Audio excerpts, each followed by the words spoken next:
Oi pessoal, eu sou a Miriam do Cheirinho Bom de Livro e hoje nós vamos conversar um pouquinho sobre este calhamaço maravilhoso que é Os Miseráveis, do autor Victor Hugo. Foi lançado em 1862. Esse livro é um livro espetacular. Você entra nessa história e você sente tudo que os personagens estão sentindo. As histórias deles se cruzam de um jeito que você fica... Caraca, vai ficar um pouco difícil segurar esse livro por bastante tempo. Ele é muito pesado, gente, é um baita tijolo. Eu tenho ele no meu Kindle, né? Eu lia em todos os intervalos possíveis. Eu comecei a ler ele em fevereiro, meados de fevereiro, e concluí agora no dia 14 de maio, por aí. Então, assim, gente, foi muito tempo numa história só. Então, eu já deixo aquele recadinho de praxe. Se você já leu esse livro aqui, beleza, você fica aí até o final. Se você não esquenta a cabeça com spoiler, fica até o final.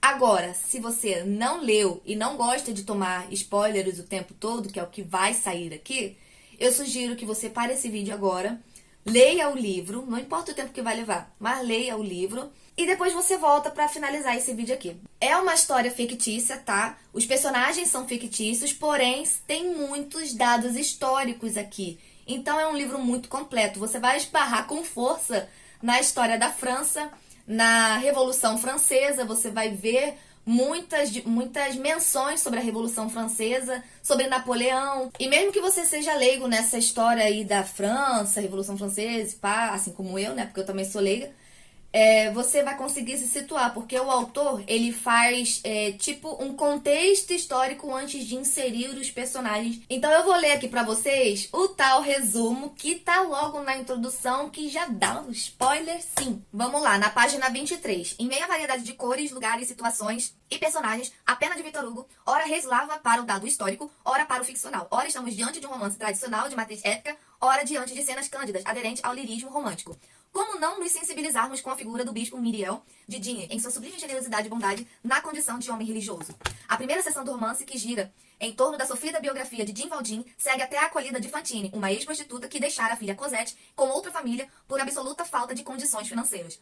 À medida que a história avança, acompanhamos a aproximação entre Valjean e a filha de Fantine. Durante o período em que reside em Paris, Jean e Cosette vivem como pai e filha. Uma belíssima relação de empréstimo que serve a contrastar vivamente com os olhos frios, duros e afiados de Javert, o implacável inspetor de polícia que vive no encalço do antigo prisioneiro Jean Valjean. Eu enfatizei aqui o nome Jean Valjean, gente, porque apesar de parecer vários personagens aqui, tem muitos, tanto que eles ganham certos destaques bem importantes, o Jean Valjean é o protagonista. Resumidamente, ele é um jovem que, por adversidades da vida, ele trabalhava muito, muito mesmo para sustentar a irmã e os sobrinhos. Chega um determinado momento que, por falta de trabalho e fome, ele acaba quebrando a vidraria ali de uma padaria e rouba um pão. Por conta desse roubo, desse pão aí, ele acaba sendo enviado para as galés, que é um lugar de trabalho forçado. Toda vez que ele tentava fugir, aumentava mais ainda a pena dele. Foi um total de 19 anos de prisão. A juventude inteira dele foi dentro das prisões, foi nas galés. E quando ele saiu, eles saíam com um passaporte amarelo que dizia que ele era um ex-forçado, né? Que dizia que ele era um ex-prisioneiro. Se ele apresentasse esse passaporte ou alguém descobrisse que ele era um ex-forçado, um ex-prisioneiro, todas as portas de ressocialização eram simplesmente fechadas. Sabendo desses detalhes sobre esse personagem, o Jean Valjean, eu agora vou comentar com vocês sobre as partes desse livro. Ele é dividido em 5 partes. Cada parte é dividido em uma quantidade X de livros e cada livro dessas partes é dividido em uma quantidade X de capítulos. Cada parte tem um título. A primeira é Fantine, a segunda é Cosette, a terceira parte é Marius, a quarta parte é O Idílio da Rua Plumet e a Epopeia da Rua Saint-Denis, e a quinta parte é Jean Valjean. Aí vocês devem estar se perguntando, quer dizer que eu só vou conhecer o protagonista na última parte desse livro? Não, gente, vocês fiquem tranquilos. A primeira, segunda, terceira e quinta parte levam o nome de alguns personagens chaves dessa história aqui, e a quarta parte de um evento muito importante que aconteceu aqui no livro. Não tem como entrar em detalhes em todos os capítulos que ele apresenta, mas eu vou tentar apresentar aqui para vocês o que me chamou a atenção. Então fica aí e acompanha o raciocínio. Vamos lá, na primeira parte intitulada Fantine, nós vamos conhecer um personagem que foi muito, muito, muito importante na vida do personagem de Valjean, que é o senhor Myriel. Em 1815, o senhor Charles François Bienvenu Myriel era bispo de Digne. Era um homem aproximadamente de 75 anos e desde 1806 ocupava aquela diocese. A diocese é uma unidade territorial administrada por um bispo. O senhor Myriel, antes dele ser bispo, ele era de uma família abastada, ele era filho de um togado. Teoricamente era para seguir os passos do pai.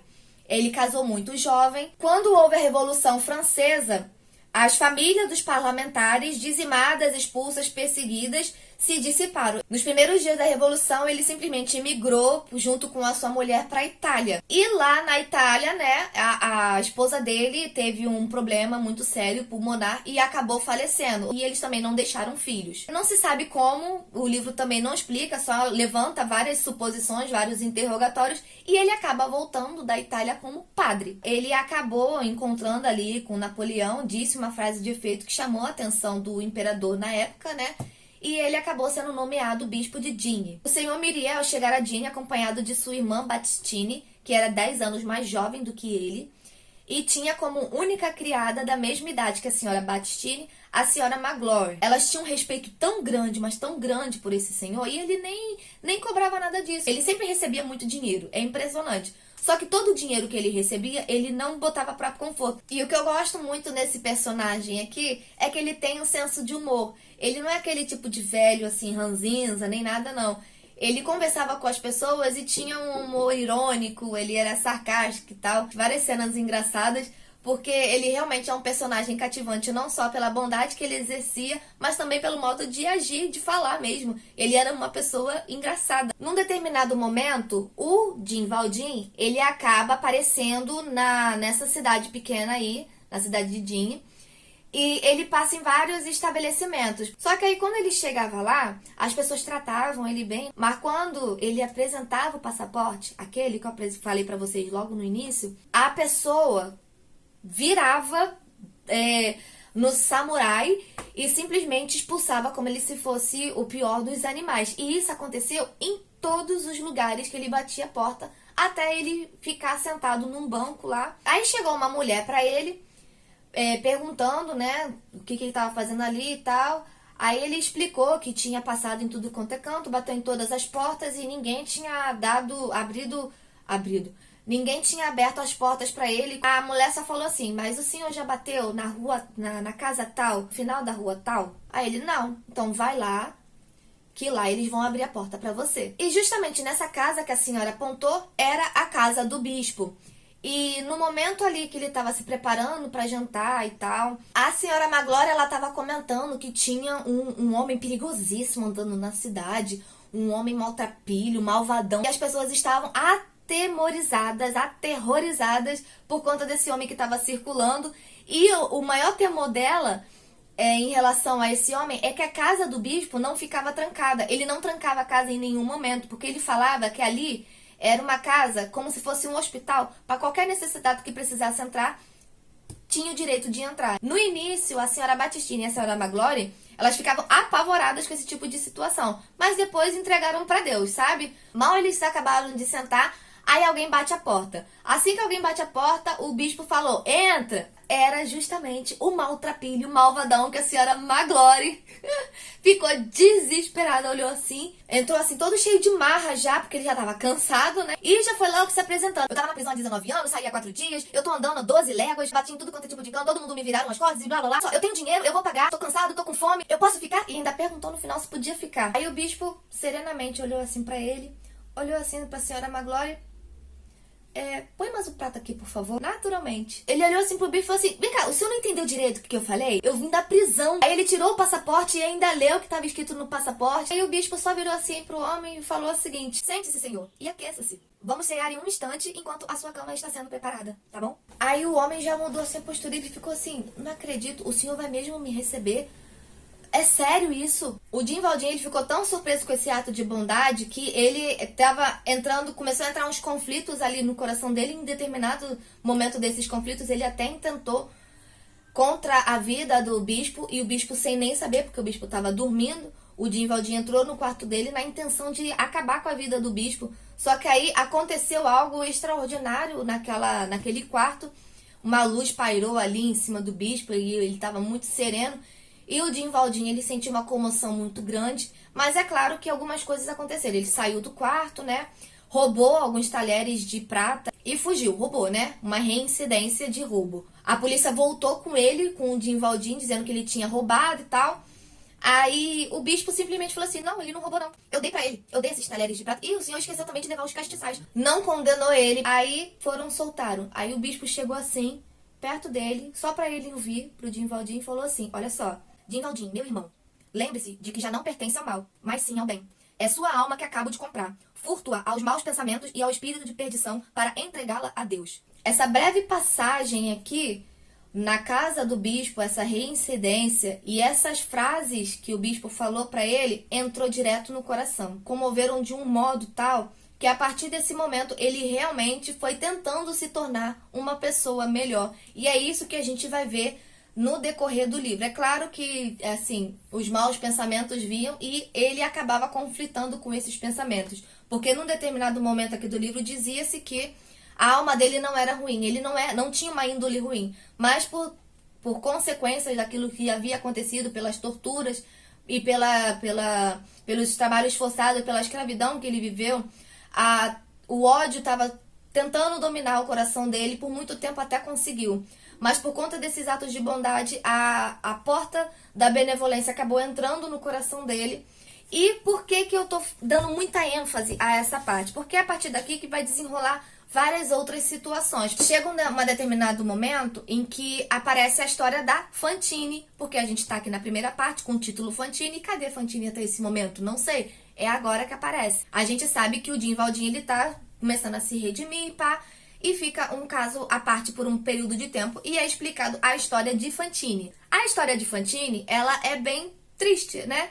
Vamos dizer assim, porque ela é uma jovem loira, muito linda, muito bonita, tem umas 3 amigas e elas têm, assim, amantes, né? Namorados e tal. Só que a Fantine, ela era a mais nova desse quarteto e ela realmente se apaixonou por um rapaz, sabe? Ela não era leviana igual as amigas dela. Tanto que teve uma ocasião em que os rapazes dispensaram as moças, as 3 amigas dela riram da situação e, tipo, estavam preparadas para a próxima. Só que a Fantine, ela ria por fora, mas por dentro ela ficou dilacerada, porque ela não só estava apaixonada pelo rapaz, o qual era amante, né? Mas ela descobriu depois que estava grávida. Ou seja, numa sociedade do século XIX, ela se viu solteira e grávida. E isso não era bem visto em nenhuma hipótese. Todas as portas eram fechadas. Ou seja, ela passou muitas privações por conta disso, mas em nenhum momento ela culpou a filha. A filha dela se chama Cosette. Na verdade, ela tem um outro nome, Euphrase. É um nome mais difícil, mas o livro inteiro é Cosette, tá? Ela trata a menina com todo o bibelô do mundo. Só que ela não tem condições financeiras de manter aquela criança. Num determinado momento, ela estava carregando a filha num caminho. Aí encontrou umas 2 menininhas muito bem vestidas e a mãe dela, né? Que parecia uma cavala, sentada olhando as filhas também. Aí teve um papo de mãe, conversa vai, conversa vem. E a Fantine decidiu deixar aos cuidados daquela mulher a própria filha. O marido entrou no meio, o senhor Ternardia, gravem esse nome. Eles fizeram lá os acordos, tal, quanto que ela deveria pagar e tal, qual a frequência de mandar o dinheiro, e a Fantine foi para outra cidade. Aí, o que acontece? Ela chega nessa cidade, ela consegue um emprego, né, numa fábrica, e ela ficou um ano feliz, né, porque conseguia o próprio dinheiro e conseguia mandar. A família Ternardi, eles eram pessoas oportunistas, não eram pessoas boas. Fantine não tinha a menor ideia de que a filha estava sendo maltratada. Depois que umas pessoas fofoqueiras descobriram que ela era mãe solteira, porque tem gente que tem parece que recebe a missão diabólica de tentar descobrir o passado das outras pessoas, essas pessoas linguarudas que não têm o que fazer, descobriram o passado de Fantine e ela simplesmente perdeu o emprego e o senhor Ternardia toda hora ficava lá falando, extorquindo a moça mesmo, né?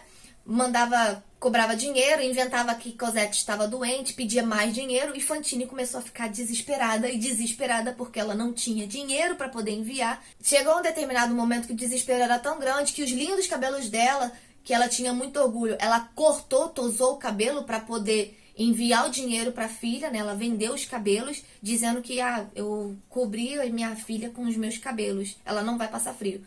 Só que, como vocês sabem, eu acabei de falar, o dinheiro não ia para Cosette. Cosette ficava cada vez mais desnutrida, passava por mais problemas, virou um saco de pancada. A menina sofreu muito, gente, muito, muito. Aí, nesse momento, assim, de tragédia da vida da Fantine, aos poucos ela foi degradando mais, degradando.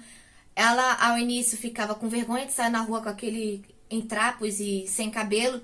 Depois passou a não sentir mais vergonha. Chegou um determinado momento em que ela vendeu até os dentes da frente para poder pagar lá para o senhor Thénardier de alguma coisa, de uma doença que ele inventou, que a Cosette tinha. Então ela ficou tão desesperada que arrancou até os próprios dentes para poder suprir a necessidade da filha. Ela ficou numa situação tão precária, ela não conseguia emprego, ela não conseguia dinheiro, e o cara lá cobrando dinheiro o tempo inteiro. Ela começou a se prostituir, né? Ela se perguntou, onde é que eu vou arrumar 100 francos em um dia? Aí foi quando veio a mente dela, se eu vender o meu corpo, eu vou conseguir esse dinheiro. E acompanhar esse processo de degradação da Fantine foi muito triste, gente, muito, muito triste. Essa cidade, ela era bem próspera por conta do prefeito que tinha lá. Um homem muito bom, um homem muito benevolente, que doava mundos e fundos para os pobres, e ele ficou muito rico. Mas tudo que ele tinha, apesar das riquezas dele, ele também doava muito para os pobres e tal. E essa fábrica onde ela trabalhava, em nome do senhor Madeleine, o prefeito, né? A moça lá dispensou Fantine, e a Fantine, ela catalisou todas as frustrações, todas as tristezas, todo o ódio ao senhor Madeleine. A culpa de toda a desgraça dela foi toda pra ele. Chegou um momento, Fantine, ela tava andando, aí ela foi perturbada por uns burgueses, né? Aí, nisso que ela foi perturbada por uns burgueses, ela avançou como se fosse uma raposa, um bicho. Ela simplesmente avançou ela reagiu à provocação do homem. E o que aconteceu? Ela foi presa. E o burguês lá, ele simplesmente não levou culpa nenhuma. Afinal de contas, ele era um homem de família. Aí, o inspetor que estava lá era o tal do Javert. Lembrem desse nome também. O Javert, ele simplesmente pegou essa moça e levou presa. E disse que ela ia ficar presa uns 6 meses. Isso desesperou a mulher, porque ela já estava meio biruta, né? Por tanta situação que ela estava passando, ela já estava meio biruta. Ela só tinha pensamento em mandar dinheiro para a filha, para que continuassem cuidando dela. E no que ele falou que ela ia ficar 6 meses presa, ela entrou em desespero muito grande, pediu pelo amor de Deus, clemência, clemência, clemência. Só que aí o inspetor, ele era daquele tipo que a lei tinha que vir acima de tudo. Não era nem um pouco flexível, não se importava. E outra, ela era uma mulher da vida. Que créditos uma mulher da vida teria? Nenhum. Então, ele simplesmente não teve clemência nenhuma em relação a ela. Só que alguém estava testemunhando a situação em que ela se enfiou. Esse alguém era o senhor Madeleine. Então, ele foi lá em favor de Fantine. No que ele foi lá, a princípio, Fantine esbravejou em cima dele, chegou ao ponto de cuspir nele. Então, o senhor Madeleine livrou a pele dela e levou ela para o hospital, né, para poder cuidar dela. Nisso que ele passou a cuidar dela, ela passou a ver o senhor Madeleine como se fosse um santo. Ele tomou as dores dela, passou a cuidar dela com todo amor e carinho, né, porque ele era uma pessoa que cuidava dos pobres, como eu já falei. Ele passou a cuidar dela de todas as formas possíveis, sabe?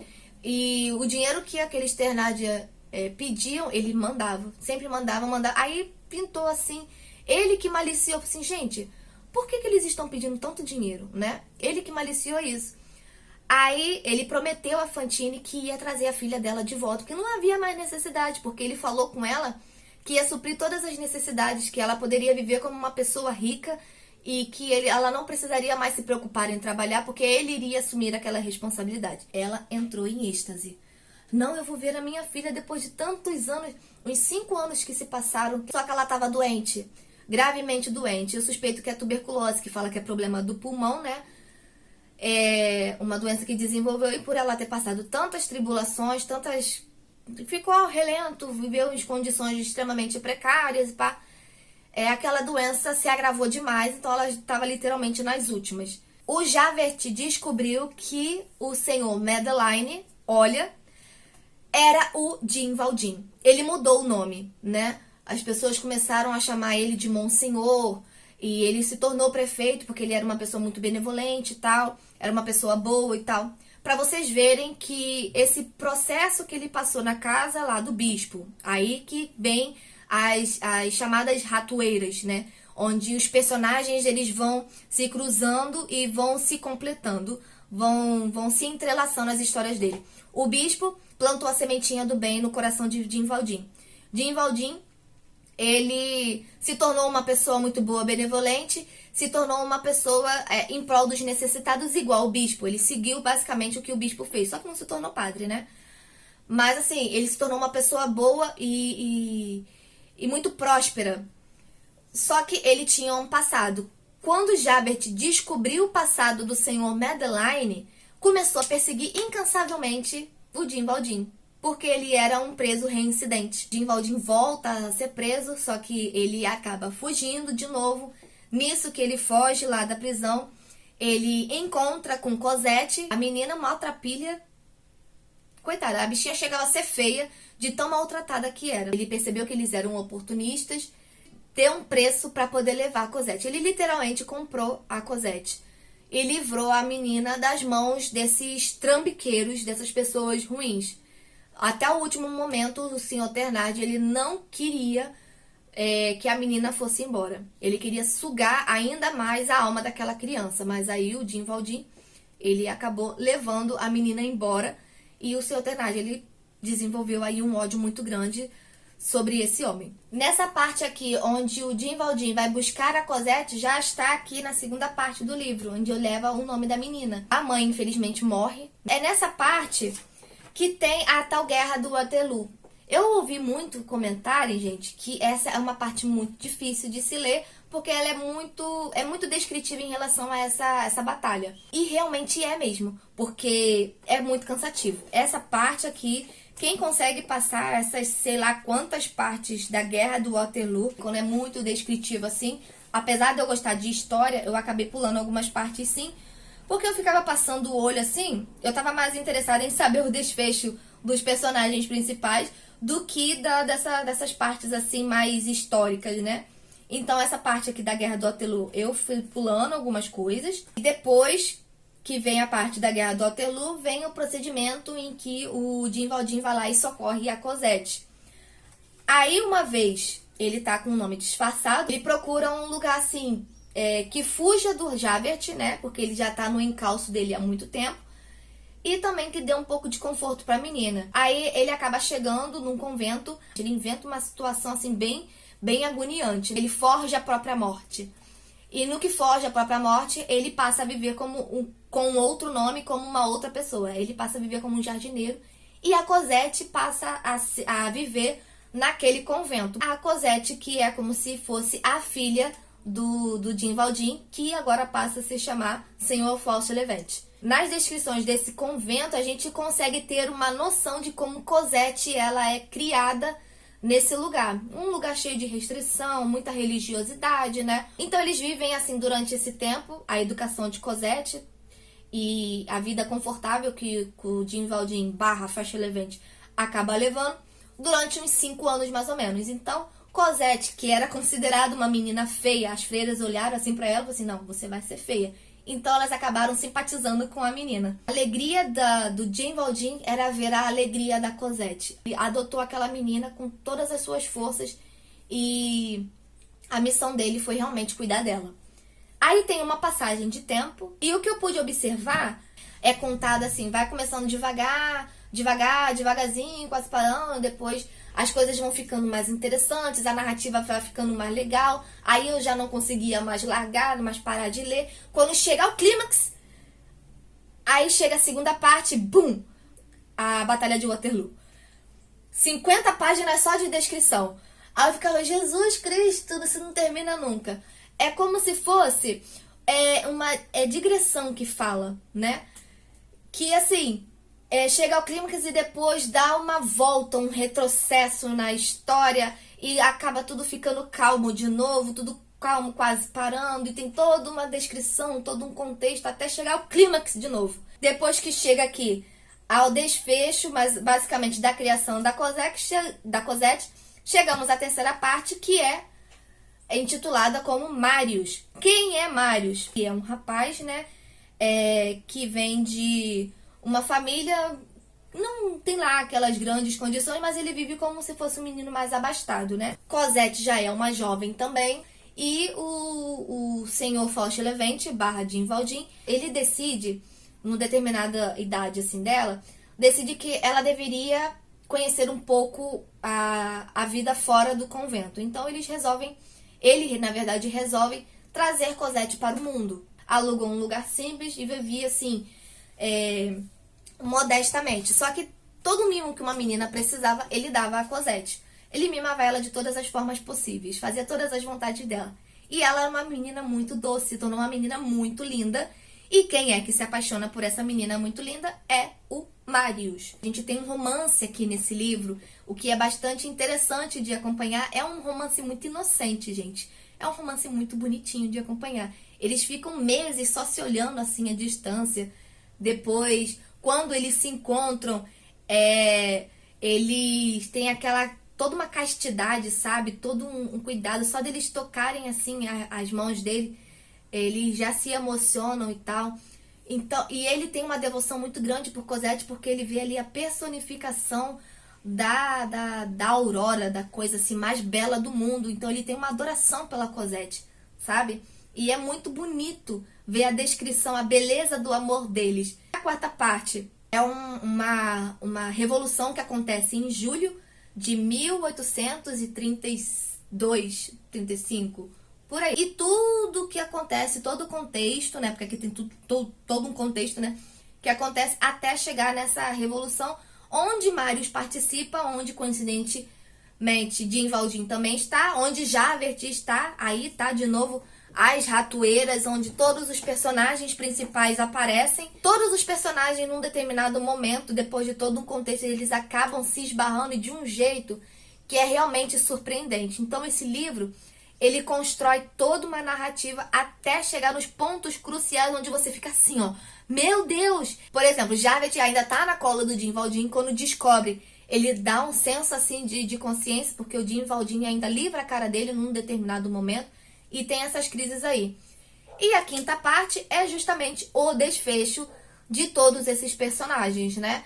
Dos personagens principais, principalmente ali a confissão do Jean Valjean para o Marius, dizendo quem ele era na verdade, porque que Marius resolveu tomar algumas atitudes que me deixou muito enfurecida, né? Tanto que Marius, eu sempre... quando chegou a parte dele, em determinados pontos da narrativa, eu achei o Marius um grande imbecil. E eu terminei o livro achando o Marius um grande imbecil, sabe? Então, mas assim, o final desse livro é, assim, dilacerante. Porque eu imaginava um desfecho totalmente diferente pro Jean Valjean. Não foi do jeito que eu queria. Eu acho que ele poderia ter dado um outro desfecho pra ele. Mas a história, até chegar a esses desfechos, ela realmente prende demais. Eu sei que eu li as últimas páginas literalmente com lágrimas nos olhos. E olha que eu nem sou de me emocionar com livro, gente. Eu geralmente não choro à toa, sabe? Mas esse livro aqui realmente tem partes que toca tanto no coração. Ele vem com tanta lição de moral, com tanta coisa assim de redenção mesmo, para fazer pensar, para você fazer meditar, para refletir sobre muitas coisas, que eu cheguei no final do livro muito extasiada, muito apaixonada por essa obra. E assim, gente, é um livro que se tornou, tá no top 5 da minha vida, de livros favoritos. Só perde pro Conde de Monte Cristo, tá?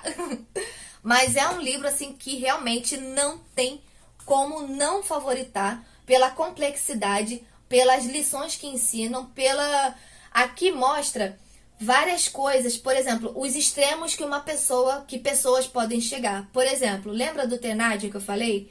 Eles são um casal de trambiqueiros, principalmente o senhor Thénardier.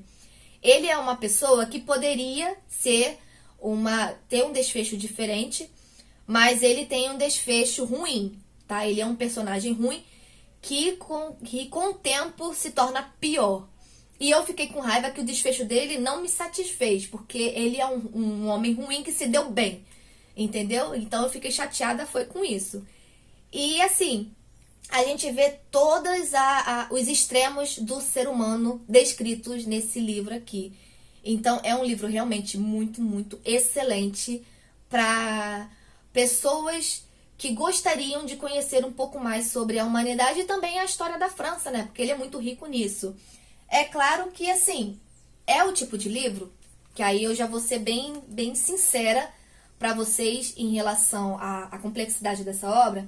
Eu não indico esse livro para pessoas que são iniciantes. Por quê?